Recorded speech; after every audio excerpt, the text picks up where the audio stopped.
Well, Barbara, we've got quite a unique situation because we have our tomato plant, which is our garden, but we also have our harvest from our garlic.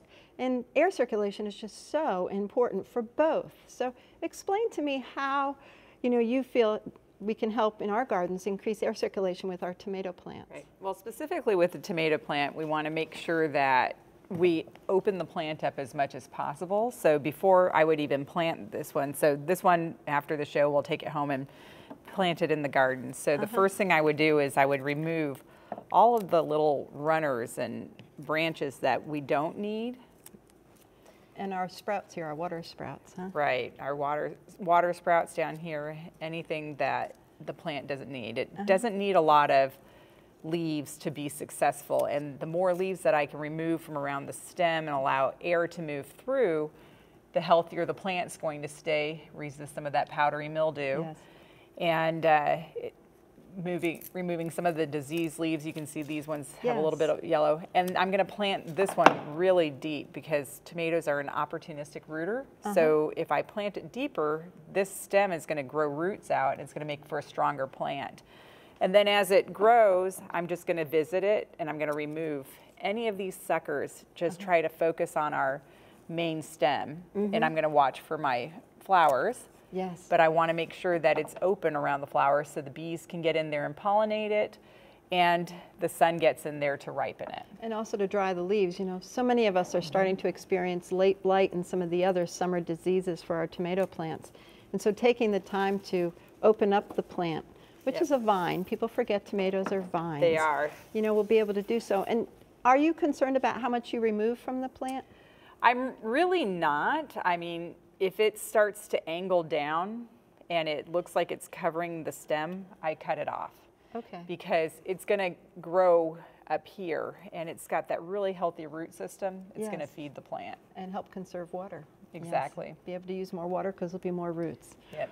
Well, that, although it's going to take time, is a pretty easy way to be able to increase your airflow around your plant and to reduce diseases.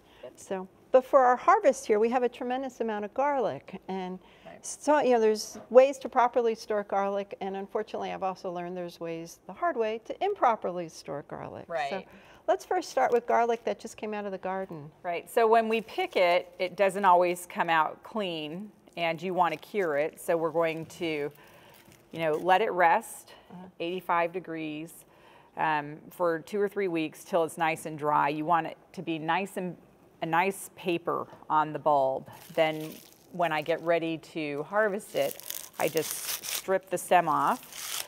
Then I'll cut the roots back and we just use scissors for that. And you can use a vegetable brush or we have a nail brush. This is our favorite tool.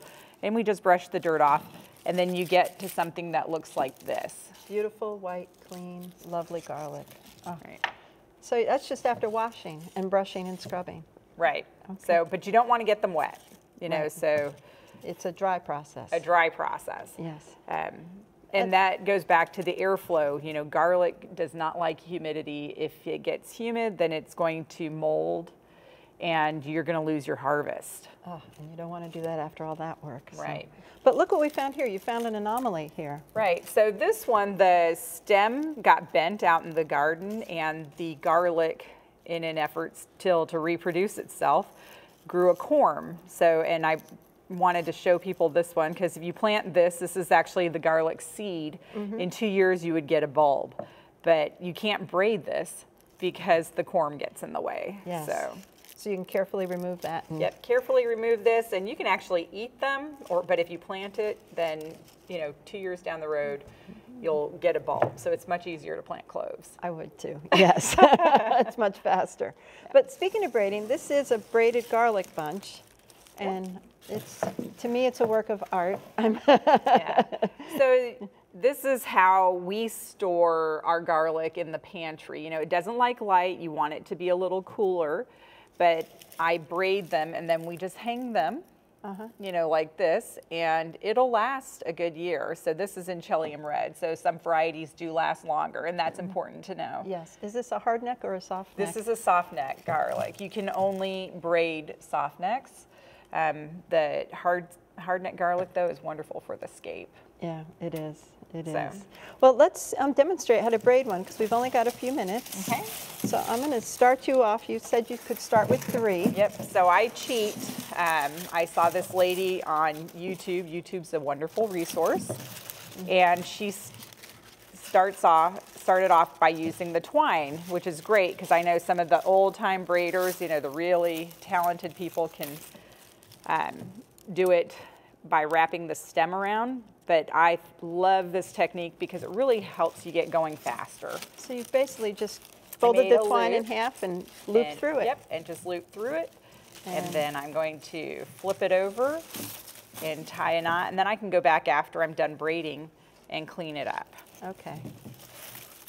So, and then I'm going to just take one bulb at a time, and it's just like braiding hair. If you've ever braided hair, you push it in right here on the side, and then I'm going to come from the right and twist it over. Then I'll take one bulb and I'll put it on the other side, line it up in the center, and then twist over from the other side. So you're step adding kind of. Yep. And then I'm going to go in the middle again.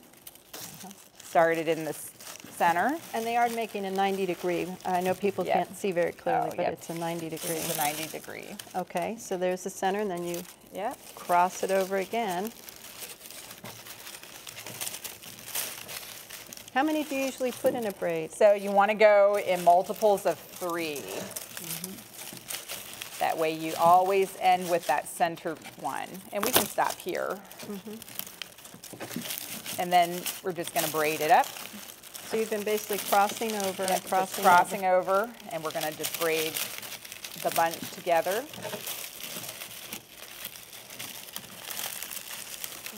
And then we're just braiding the stems, Yep. just like we do hair. Yep, just like if you're, you know, plaiting a girl's hair.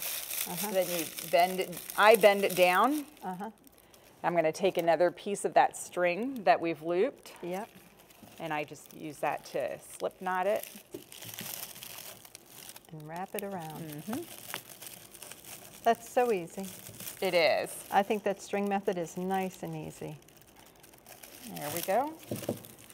And you can go back and doctor it up, put herbs in it if you want to make it prettier. What great Christmas gifts.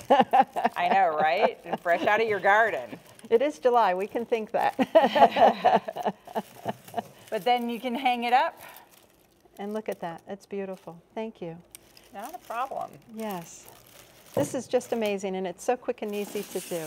It is, and you know, and it makes it, we're still using garlic from last year's harvest. Yeah, and it keeps the air circulating. So I want to thank you so much. I want to thank you for sharing tips about how to improve air circulation both in the garden and with our harvest.